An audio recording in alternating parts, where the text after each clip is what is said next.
미라클 스토리텔링 마태복음 공부해 오신 여러분들을 환영합니다. 오늘도 마태복음을 읽어가면서 하나님께서 마태를 통해서 유대 백성들에게 어떠한 말씀을 주시는지 공부하도록 하겠습니다. 기도하고 시작합니다. 사랑과 은혜가 풍성하신 하나님 아버지, 오늘도 저희들 하나님의 말씀 앞에 있습니다. 마태가 자기 동족 유대 기독교인들에게 어떤 복음을 전했는지 우리가 읽고 있사오니 깊은 깨달음을 주시고 즐거움을 주시고 또 하나님의 말씀을 통한 위로를 경험하는 거룩한 시간 되게 하여 주시옵소서. 예수님의 이름으로 기도합니다. 아멘.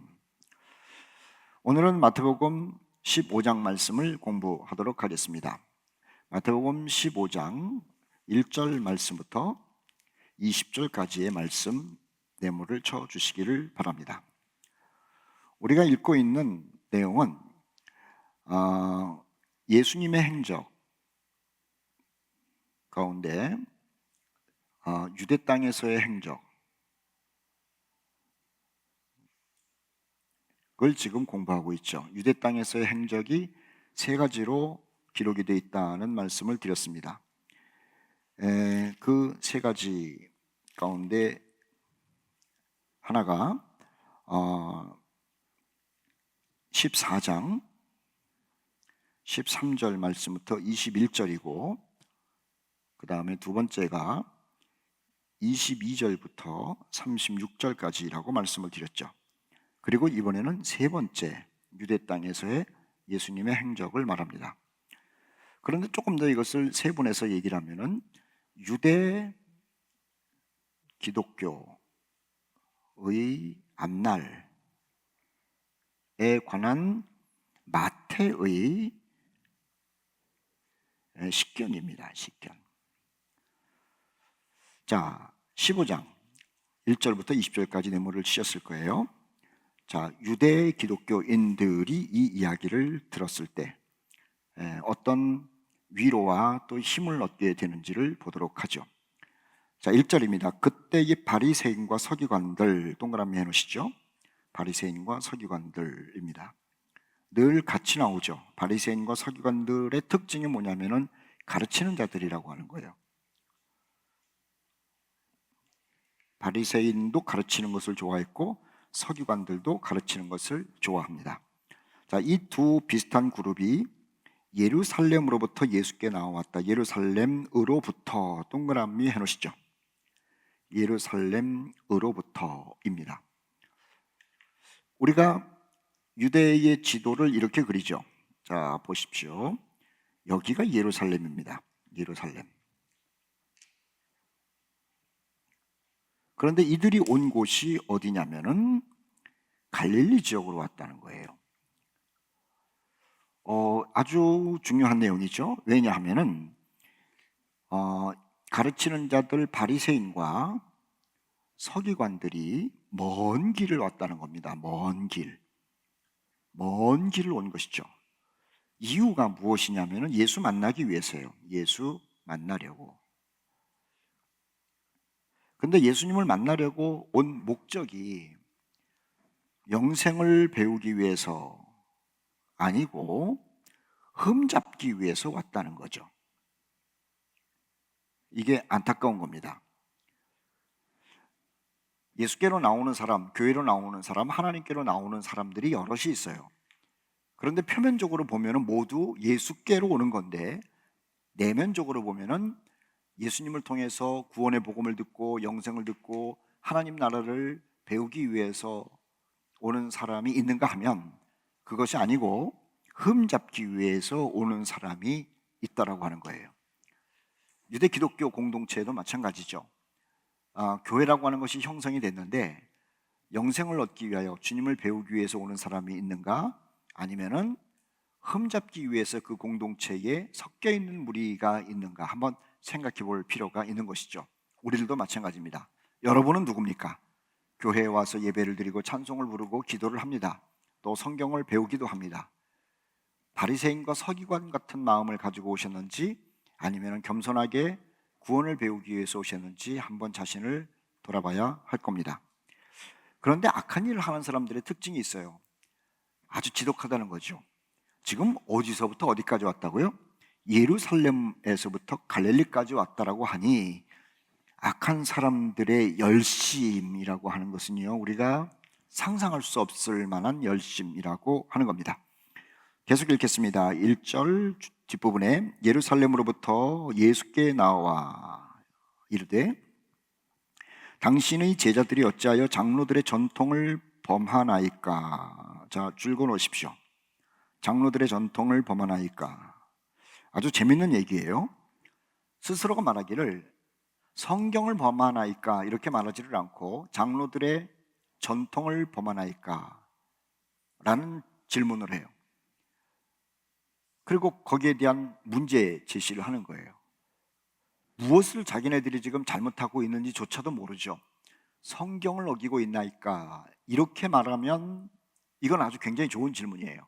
그런데 성경이 아니라 전통을 더 중요하게 여기고 전통을 더 심각하게 여겼다는 거죠. 여기서 장로들이라고 하는 것은 끼리끼리를 얘기를 합니다. 자신들에게 이 신분과 이 권위를 물려준 선배들을 얘기하는 거예요. 우리 선배들이 만들어 놓은 전통을 범하는 것 기분 나쁘다 이거죠. 다시요. 성경을 범하나이까 물어본 게 아니고 왜 우리 선배들이 우리에게 기득권 누리라고 준 전통을 지키지 않습니까? 라고 물어보는 것 아닙니까? 자기 올무에 빠진 거죠. 그 예수님도 웃으셨을 거예요. 이놈들 웃긴 놈들이네. 하나님의 말씀에 대한 질문을 하는 것이 아니라 자신들의 기득권을 세우기 위한 질문을 하고 있구나. 예수님은 그렇게 생각하셨을 겁니다.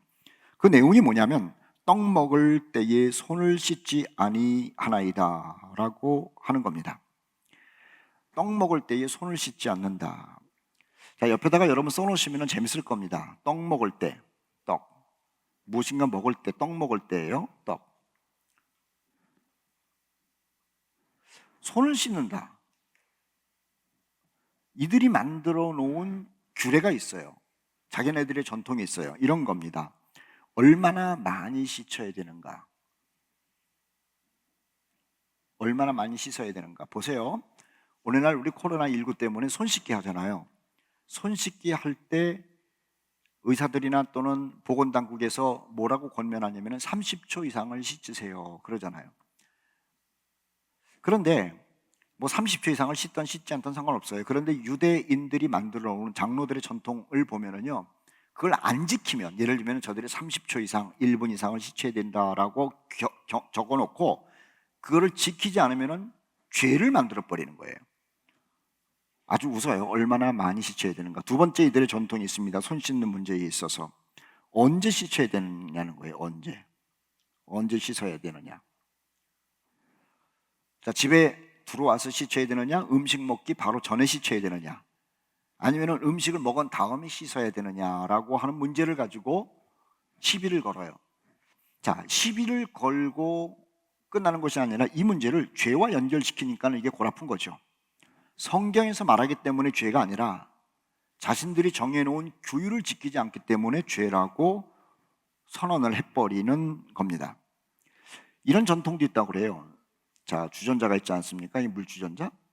물주전자가 이렇게 있으면 물주전자의 어느 부분에서 나오는 물로 손을 씻어야 깨끗해지는지에 대한 규례도 있어요. 주전자 어디에서 나오는 물로 씻어야 되는지. 그러니까는 성경에는 있지도 않은 이야기를 가지고 규율을 만들어 놓고 자기네들끼리 이것을 가르치면서 자기네들의 전통을 만들어 놓은 것이고요. 그리고 사람들에게는 이것을 지키지 않으면 죄인 만들면서 마치 하나님의 말씀인 것처럼 착각하게 만든 사람들이 바리새인과 또 서기관들이라고 하는 거예요. 아주 못된 사람들이죠. 이 속이 못된 사람들이에요. 속이. 그래서 예수께서 조금 있다가 얘기를 합니다. 마음하고 겉이 다른 외식하는 사람들이라고 말이죠. 자, 그런 질문을 했을 때에 3절 말씀 보시죠. 예수님은 yes, no 이런 말 하지 않습니다. 이렇게 대답하죠. 너희는 어찌하여 너희의 전통으로 줄거놓으십시오. 너희의 전통으로. 자, 저들이 장로들의 전통을 가지고 시비를 거니까는 예수님도 그렇게 얘기를 한 겁니다. 그건 너희의 전통이라는 거예요. 하나님의 전통이 아니라고 하는 거예요. 소위 말하는 신앙의 전통도 아니고 하나님을 예배하는 전통도 아니라는 겁니다. 너희끼리끼리 기득권 세력을 누리기 위해서 만들어 놓은 전통에 불과하다라고 직격탄을 날리죠. 그러면서 이렇게 얘기를 합니다. 너희의 전통 때문에 하나님의 계명이 범해진다는 거예요. 얼마나 속 시원하겠습니까? 너희가 만든 그 전통 때문에 하나님의 계명을 지키지 못하는 불상사가 일어나고 있다는 말을 하고 있는 겁니다. 4절 말씀에 하나님이 이르셨으되, 자 2절 말씀을 보시죠. 저들은 장로들의 전통을 가지고 이야기를 하는데 4절 말씀에 예수님은 하나님의 말씀을 가지고 얘기를 한다는 거예요. 우리 교회 안에서도 그런 일이 가끔 벌어질 때가 있죠. 우리 교회의 전통에, 기독교 전통에 이렇게 얘기를 하는 거예요.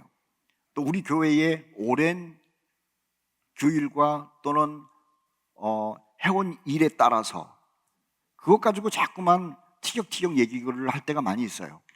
그런데 우리는 이렇게 얘기를 해야 되는 거죠. 성경이 뭐라고 그랬느냐라는 얘기를 해야 되는 거예요.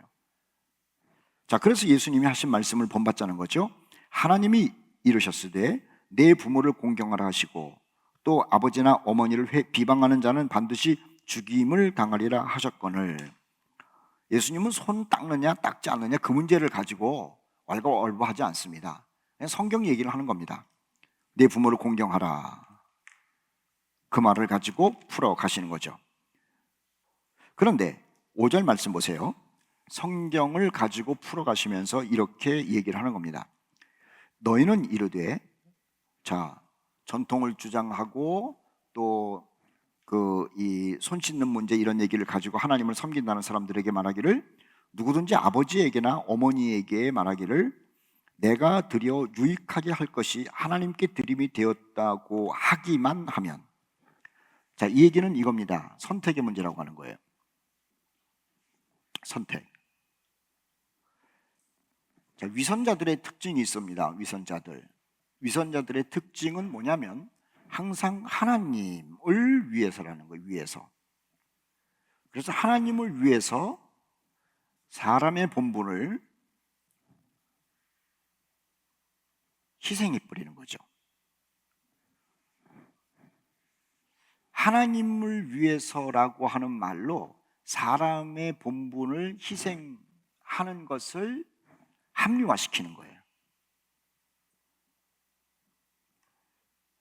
자, 그런데 예수님은 이런 생각을 하고 이런 삶을 사는 사람들을 향하여 뭐라고 그러냐면은 외식하는 자라고 얘기를 해요. 외식하는 자, 외식자라고 얘기를 해요.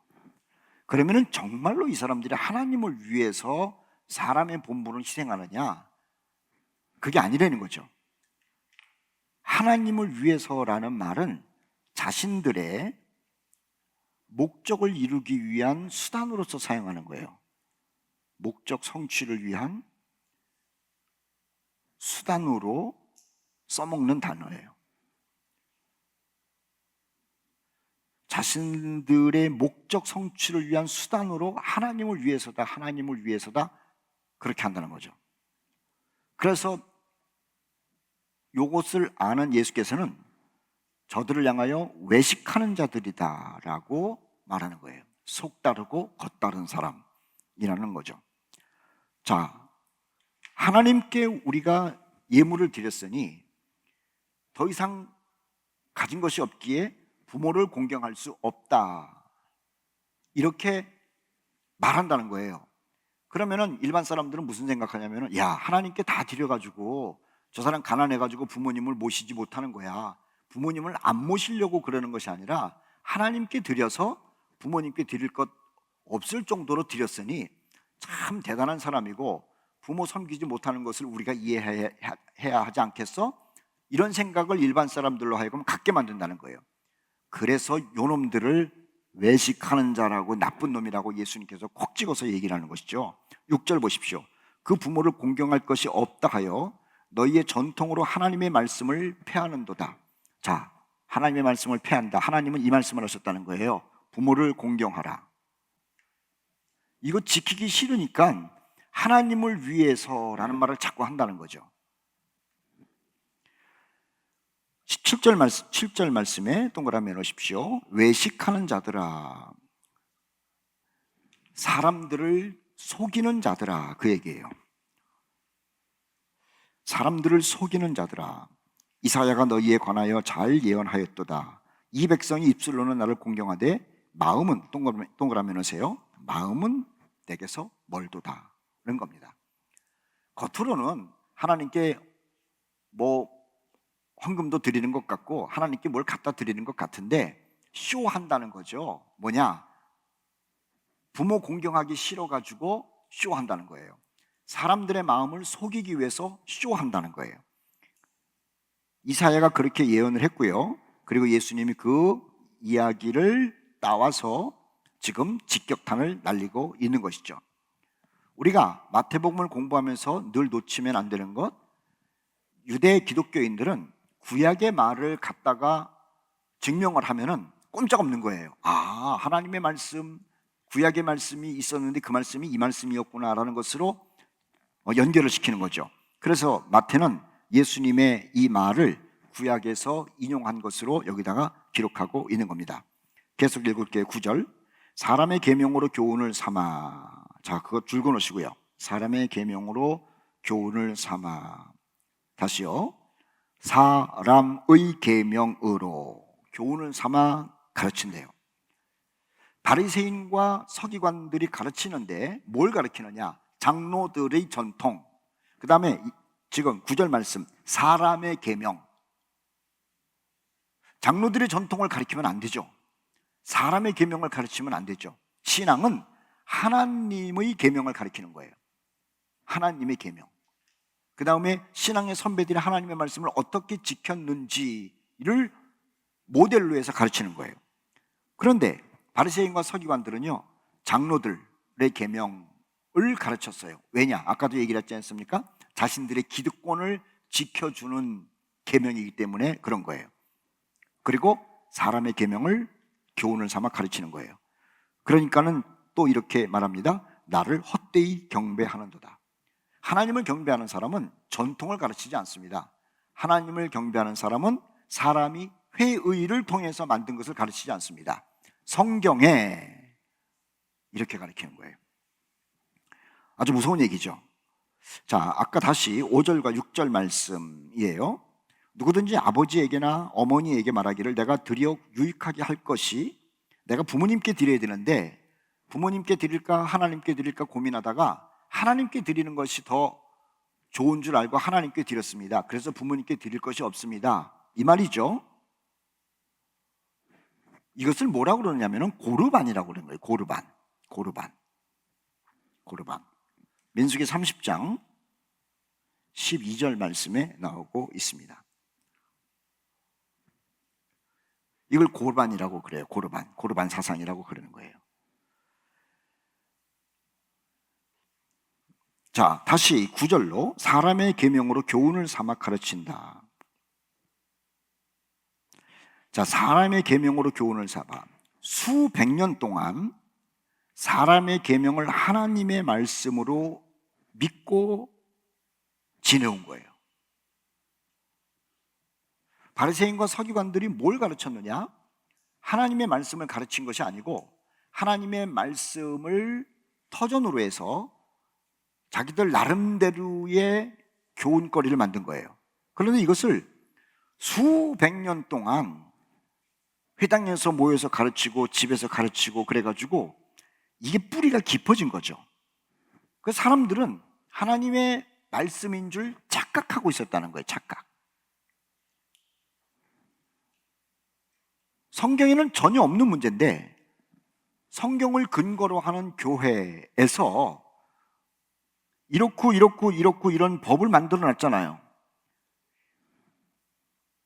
사람이 만든 법인데 하도 오랫동안 이것이 화자되기도 하고 이대로 해야 된다라고 배우기도 하고 해왔음으로 인하여 성경에도 없는 이게 하나님의 말씀인 줄 사람들이 착각한다는 거예요. 착각. 무서운 일이라고 하는 겁니다.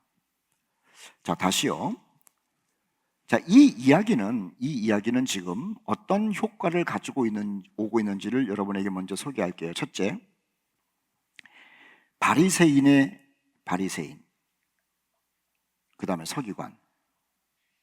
서기관의 가르침에 종지부를 찍는 겁니다. 자, 설명할게요. 너희들의 가르침은 성경이 아니고 전통이다라는 것을 고발하는 거예요. 많은 사람들 앞에서 바리새인과 서기관들이 가르친 것은 하나님의 말씀이 아니고 오래전에 사람들이 만든 거다라고 하는 것을 고발하는 거예요. 고발. 그러니 이 사건은 뭐냐면은 바리새인과 서기관을 향한 예수님의 정면 도전이에요. 선전포고예요. 너희들이 가르치는 것은 하나님의 말씀이 아니다. 전통에 불과하다. 얼마나 무서운 얘기입니까? 자, 두 번째 얘기가 있습니다. 이 사건을 통해 가지고 바리새인과 서기관의 가르침에 오랫동안 젖어 있었던 유대인들이죠. 그런데 이들의 가르침에 젖어 있었던 사람들이 기독교인이 됐어요. 기독교인. 이 기독교인들의 특징은 뭐냐면은 이들에게 배웠기 때문에요. 매우 전통 때문에 죄책감이 많은 거예요. 죄의식. 기독교인이 됐는데 구약의 바리새인들과 서기관들이 가르치는 것에 젖어 있었던 사람들이 이것을 버리는 것이 쉽지가 않은 거예요.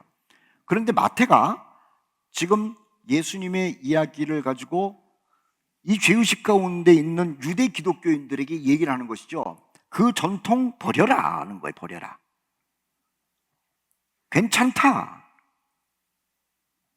버려라. 그 얘기를 하는 거예요. 그 전통을 따르지 않으면 불안해요. 전통을 따르지 않으면 경건에서 상당히 멀어져 가는 것 같아요. 그래서 손 씻는 문제를 비롯해가지고 안식일 지키는 모든 문제들이 이 기독교인이 된 유대인들이지만은 이들에게는요 굉장히 큰 짐이 됐다는 거예요. 그 무거운 짐을 가지고 있는 유대 기독교 사회에 마태가 하는 이야기는 괜찮아, 버려. 손 안 씻혀도 돼. 안식일날 그런 규정 안 지켜도 괜찮아 라고 포고를 하는 거예요. 자유함을 누리라는 거예요. 괜찮다고. 죄의식 갖지 말라고. 그러니 기독교인들이 얼마나 신났겠느냐라고 하는 거죠. 세 번째가 있습니다. 이것은요 조금 다른 얘기인데 이방 기독교인들이에요. 이방 기독교인들은요 자기네들이 이 규례를 새롭게 받아들여가지고 이것을 지켜야 되는 줄 알았어요. 지켜야 되는 줄. 그리고 자유함보다는 어떤 종교적인 틀에 자기를 집어넣고 나서 내가 이제 경건한 사람이라고 잘난 체하는 사람들이 있었다는 거예요. 주님은 자유를 주기 위해서 이방 사람들에게 복음으로 접근하셨는데 이방 사람들은 예수를 믿고 나가지고 유대인들이 하는 그 안식일 규례, 유대인들이 하는 손 닦는 규례, 이것을 배우면서 안 배워야 되는 것을 배우면서 마치 자기네가 종교생활, 신앙생활 잘하는 것처럼 생각하고 폼 잡고 있는 사람들이 있었다는 거예요. 자, 이런 사람들을 향하여 직격탄을 날리는 거죠. 너희의 어떤 의식과 전통을 따르는 것을 가지고 기독교인 되었다라고 착각하지 말라는 거예요. 자랑하지 말라는 거예요. 이 이야기는 1차적으로 유대인들에게 전해지는 얘기입니다만은 이방인들이 마태복음을 읽을 때도요 그 이방인 그리스도인들 스스로가 자신들이 공로를 세우려고 하는 또는 전통으로 돌아가려고 하는 것에 대하여 브레이크를 걸은 아주 귀한 메시지라고 하는 것이죠.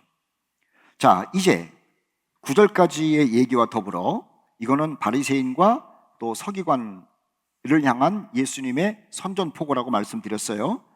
자, 6절이 중요하죠. 너희의 전통으로 하나님의 말씀을 폐하는도다 라고 얘기를 하시면서 무서운 얘기를 해요. 그리고 10절부터 20절까지의 말씀을 보면 여러 사람을 향하여 예수님이 하시는 말씀이 등장합니다. 자, 무리라는 표현이 돼 있죠.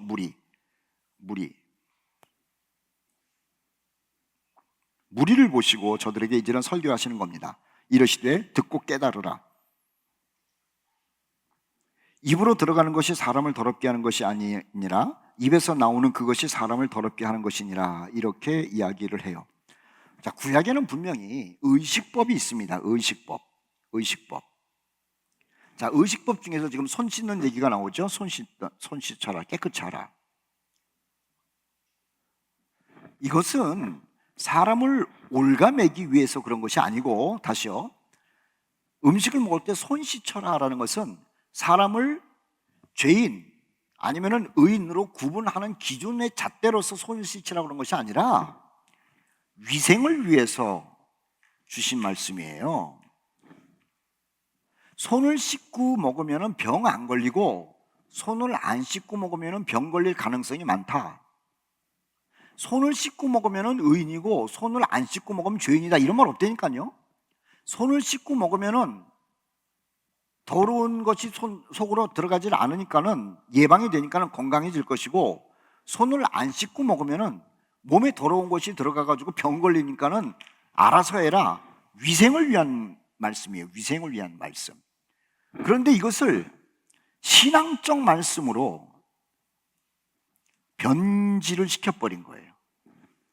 변질을. 그러면 하나님께서 왜 손을 씻어라 이런 말씀을 하셨나는 거죠. 자, 위생에 관한 말씀이라고 그랬어요. 이것은 사랑이에요. 사랑. 조금 더 이건 뭐 다른 얘기입니다만은 구약 성경 가운데 보면은 출애굽에서 애굽으로 그 가나안으로 가는 동안에 뭐 정한 짐승이 있고 부정한 짐승이 있잖아요. 그리고 정한 짐승은 먹어도 되고 부정한 짐승은 먹으면 안 된다라는 게 있잖아요. 통상적으로 이것은 먹어라 먹지 말라 그랬는데 사람들은 이것을 어디까지로 화살을 쭉 날리냐면은 죄와 연결을 시켜버리는 거예요. 부정한 짐승을 먹으면 죄인이라서 하나님으로부터 징계받고 멸망받는다. 정한 짐승을 먹으면 의인이다. 그래서 천국 간다. 아주 흑백 논리를 만들어버리는 거죠. 아니죠. 사랑에 기인하는 거라는 거예요. 정한 짐승은 먹고 나서 건강이 좋은 것이고, 부정한 짐승은 먹으면은 이게 몸에서 받지 않는 것들이에요. 그래서 굽이 갈라지고 되새김질하는 걸 먹어라. 그건 몸에 좋은 거예요. 그런데 문어 같은 거, 오징어 같은 거, 또는 우리 한국 사람들 좋아하는 낙지 같은 거, 그거는 먹지 말라는 거예요. 몸에 안 좋다고. 그 과학적으로도 증명이 되지 않았어요? 오징어나 낙지나 문어 이런 것들은요, 밑바닥을 다니면서 바닷가에 청소를 하는 겁니다. 더러운 걸 먹은 생물을 먹으면은요, 사람이 어떻게 되겠냐는 거예요. 더군다나 광야를 지나가는 이스라엘 백성들에게는 치명적인 것이죠. 그래서 하나님께서 먹고 건강할 수 있는 것은 정한 짐승이라고 그랬고, 먹고 병들 수밖에 없는 그 음식은 부정한 짐승이라고 얘기를 했다는 거예요. 하나님의 인간을 향한 사랑에 기인한 것이죠. 자, 보십시다. 11절 말씀에 다시 읽을게요. 입으로 들어가는 것이 사람을 더럽게 하는 것이 아니라 입에서 나오는 그것이 사람을 더럽게 한다라고 예수께서 얘기를 하세요. 그러면서 아까 6절 말씀 다시 볼게요. 너희의 전통으로 하나님의 말씀을 폐한다 외식하는 자들아. 자, 바리새인을 향해서 선전포고를 하셨다고 그랬죠. 근데 이 이야기를 듣고 있는 제자들도 겁이 난 거예요. 바리새인을 건드렸다는 것 아닙니까? 바리새인이, 서기관이 저 얘기 듣고 가만히 있겠어요? 자기네들 이 치부를 다 드러냈고 사람들 앞에서 공개적으로 외식하는 사람이라고 얘기를 했는데, 그러니까는 제자들이 듣고 겁이 났어요. 12절 말씀에 제자들이 나와 이르되 바리새인이 이 말씀을 듣고 걸림이 된 줄 아십니까? 예수님, 당신의 말이 맞기는 한데 바리새인과 서기관들 앞에서 그 얘기를 했으니 바리새인들 감정 상했습니다. 저 사람들 자존심 건드린 겁니다. 바리새인과 서기관들이 가지고 있는 힘이 어떤 건데 예수님 저들에게 그렇게 기분 나쁜 얘기를 했어요. 그건 조용히 얘기하시지. 이제 우리 큰일 났습니다. 그렇게 걱정하는 것이 지금 12절 말씀이라고 하는 거죠. 미움받을 일을 하셨습니다. 거기서 끝난 것이 아니라 이제 예수를 향한 본격적인 공격을 할 겁니다. 예수님 지금 안 할 말을 하신 겁니다 라고 제자들이 걱정하면서 예수님께 이야기를 하고 있는 겁니다. 13절 말씀, 예수께서 대답하여 이르시되 심은 것마다 내 하늘아버지께서 심으시지 않은 것은 뽑힐 것이니. 자, 바리새인들이 이 이야기를 듣고 말이에요, 바리새인들이 이 이야기를 듣고 예수님을 미워하죠. 그리고 이 미움은 이제는 예수님을 죽일 생각까지도 하는 거예요. 근데 예수님께서는 바리새인에게 미움을 받는다든지 서기관에게 미움을 받는지 아랑곳하지 않았어요. 예수님의 관심은 뭐냐 하면은 진리예요. 진리예요. 자, 다시 유대 기독교로 돌아가 봅시다. 우리는 항상 마태가 유대인으로서 자기 동족 그리스도인들에게 사랑의 메시지를 전한다는 것을 잊으면 안 돼요. 자, 유대 기독교인들, 이들이 제일 무서워한 존재가 누굴까요? 기독교인이 됐지만 끊을래야 끊을 수 없는 사람들이 있어요. 자신들의 정신적 지주라고 하는 바리새인이에요. 그리고 서기관들이에요. 유대 기독교인들이 이들을 무서워하면서 신앙생활을 하는 겁니다. 그런데 이들이 무서워하는 바리새인과 서기관들을 예수님이 앞에서 대적해 준다는 거예요. 이들에게 질질 끌려가지 말라는 거죠. 기독교인이 됐으면 이들의 노예가 되지 말라는 거예요. 이들이 가르침에 대해서 신경 쓰지 말라는 거예요. 요한복음 8장 32절, 진리를 알지니 진리가 너희를 자유케 하리라. 진리 안에서 춤추라는 거예요. 너희들은 춤추고 즐거워할 뿐이고 예수님이 그 위선자 바리새인과 서기관들을 대적하실 거라고 하는 이야기를 지금 마태는 유대 기독교인들에게 이야기를 하고 있는 겁니다. 그리고 이렇게 얘기를 하잖아요. 13절 말씀에 하늘 아버지께서 심지 않은 것은 뽑아낼 것이다. 자, 바리새인과 서기관들 뽑힐 존재라는 겁니다. 뽑힐 존재. 시퍼렇게 살아있는 바리새인들, 그 다음에 힘을 주고 있는 서기관들, 대단한 영향력을 끼쳐요. 그런데 마태는 얘기를 하는 겁니다. 하나님이 저들 선택하지도 않은 존재고 하나님과는 상관없는 존재니까는 저들의 영향력에 대하여 겁내지 말라는 겁니다. 가라지와 같은 존재이기 때문에 추수 때에 뽑혀질 존재라고 이야기를 하는 것이죠. 유대인 기독교인들이요, 당당해라.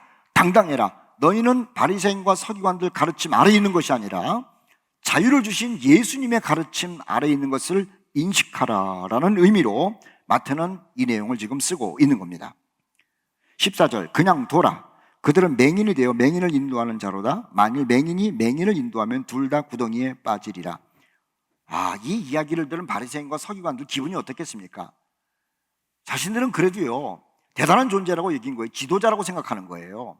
특별한 존재라고 생각하는 거예요. 선택된 사람이라고.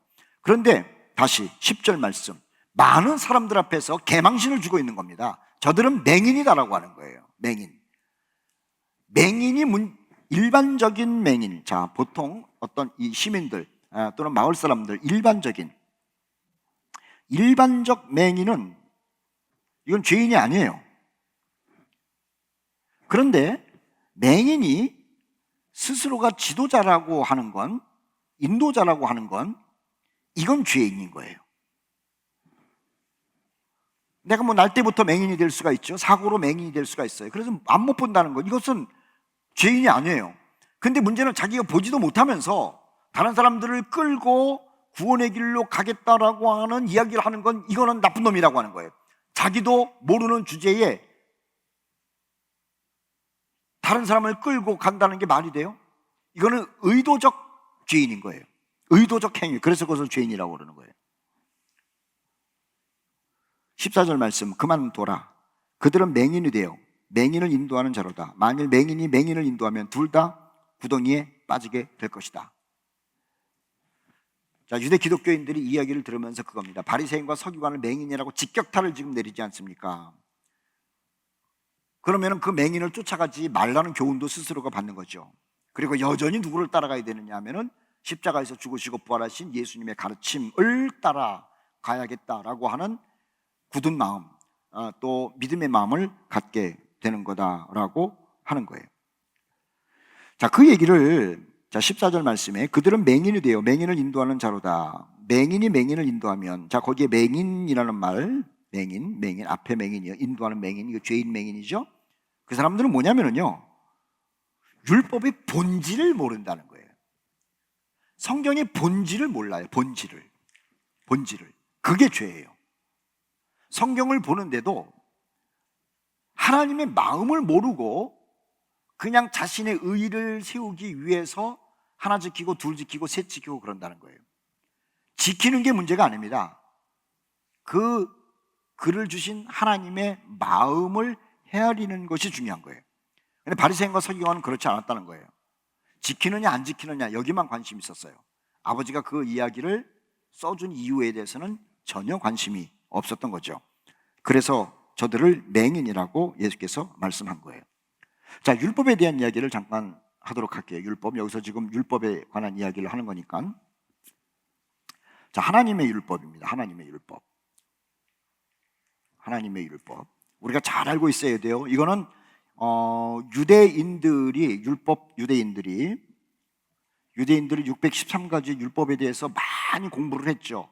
또 여기에서 파생된 규율에 대해서도 많이 공부를 했어요. 그리고 이것을 지켜야지 영생을 얻는다라고 하는 세뇌도 받았어요. 그래서 지키려고 무척이나 노력을 했죠. 자, 그런 유대 기독교인들에게 이렇게 얘기를 하는 겁니다. 율법은 누구도 못 지킨다. 심지어는 율법을 지켜야 구원을 받는다라고 가르치는 바리새인이건 서기관이건 대제사장이건 누구도 못 지킨다는 거예요. 누구도 못 지키는 거예요. 단지 지키라고 말은 할 수가 있어요. 그런데 말하는 사람도 못 지키고 듣는 사람도 율법을 지킬 수가 없어요.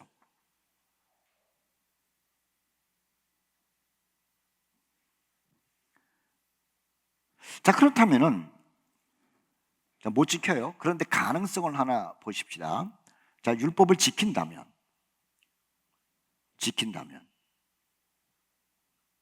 지킬 수 있다면 이런 겁니다. 하나님 없이도 구원이 가능한 거예요.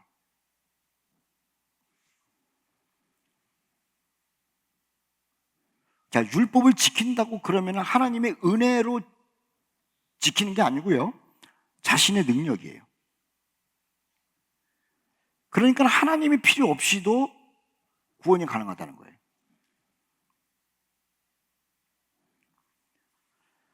자, 바리새인이 모르는 게 이겁니다. 바리새인이 모르는 게, 인간은 누구도 못 지킨다라고 하는 것에 대하여 생각을 못 한 거예요. 혹시 할 수 있어, 가능해 라고 하는 파랑새 잡는 믿음이 있어요. 꿈이에요, 꿈. 율법을 다 지켜서 구원을 받겠다라고 하는 꿈이에요. 자, 재밌는 얘기를 하면은 꿈은 이루어지지 않는 겁니다. 꿈은 이루어지는 게 아니에요. 꿈이 이루어지면 꿈이 아니에요. 이루어졌을 때는 꿈은 이루어지지 않는 거예요. 계속 그냥 꿈만 꾸는 거예요, 환상 속에. 바리새인과 서기관들과 유대인들이 꿈만 꾸고 있었던 거예요. 율법을 지킬 수 있을 것이다라고 하는 꿈, 그건 꿈에 불과한 거예요. 만약에 지킨다고 그러면 하나님이 필요 없는 거예요. 하나님의 은혜가 필요 없는 거예요. 하나님의 자비도 필요 없는 것이고. 그래서 그것을 세 번째라고 우리는 표현을 해도 괜찮아요. 바리새인은 이것을 모르는 겁니다. 그래서 이들을 향하여 맹인이라고 얘기를 하는 거예요. 눈먼 자들. 자, 계속해서 15절 말씀부터 20절까지 또 읽을 테니까 보세요. 베드로가 대답하여 이르되, 동그라미 넣으십시오. 베드로. 이 베드로는 항상 제자들이 가지고 있는 궁금증들에 대한 것을 뭐 그냥 몰라도 되겠지 그런 것이 아니라 대표적으로 궁금하면 못 참는 사람이 베드로예요. 물어보는 거예요. 이 얘기를 좀 우리에게 설명해 달라고. 16절 예수께서 이르시되 너희도 아직까지 깨달음이 없느냐? 입으로 들어가는 모든 것은 배로 들어가서 뒤로 내버려지는 줄 알지 못하느냐? 아, 예수님이요 참 유머러스한 분이죠. 이게 어떻게 이건 이런 얘기를 하는 겁니다. 먹는 게 들어온 게 아니라 나오는 똥이 들어온 거다. 참 재밌는 표현이죠. 이 경건한 그 예수님이, 이 거룩하신 예수님이요 그런 말 하는 거예요. 먹는 게 문제가 아니라 똥 싸는 그 똥이 들어온 거다라는 얘기를 하는 거예요. 17절 그 말이 아닙니까? 입으로 들어가는 모든 것은 배로 들어가서 뒤로 내버려지는 줄 알지 못하느냐? 참 엄청난 그 이 자극적인 비유를 말씀하시네요. 입으로 나오는 것들은 마음에서 나오나니 들어가는 게 문제가 아니라 나오는 게 문제라는 거죠. 이것이야말로 사람을 더럽게 하느니라. 자, 동그라미 19절 말씀에 마음에서 나오는 것은 자, 마음입니다. 마음에 하나님이 들어가 있고 성령님이 계시면은요 감사, 찬송, 기쁨, 소망, 믿음 이런 게 나오는 거예요. 근데 하나님이 계시지 않으면은 악한 생각, 살인, 여기서 살인이라고 하는 것은 미움을 얘기를 해요. 마음에서 나오는 건 뭐냐면 미움이에요. 미움이라고 하는 것은요 어디를 향해서 가고 있냐면은 살인을 향해서 가는 거예요. 자, 좋다, 싫다 이건 죄가 아니에요.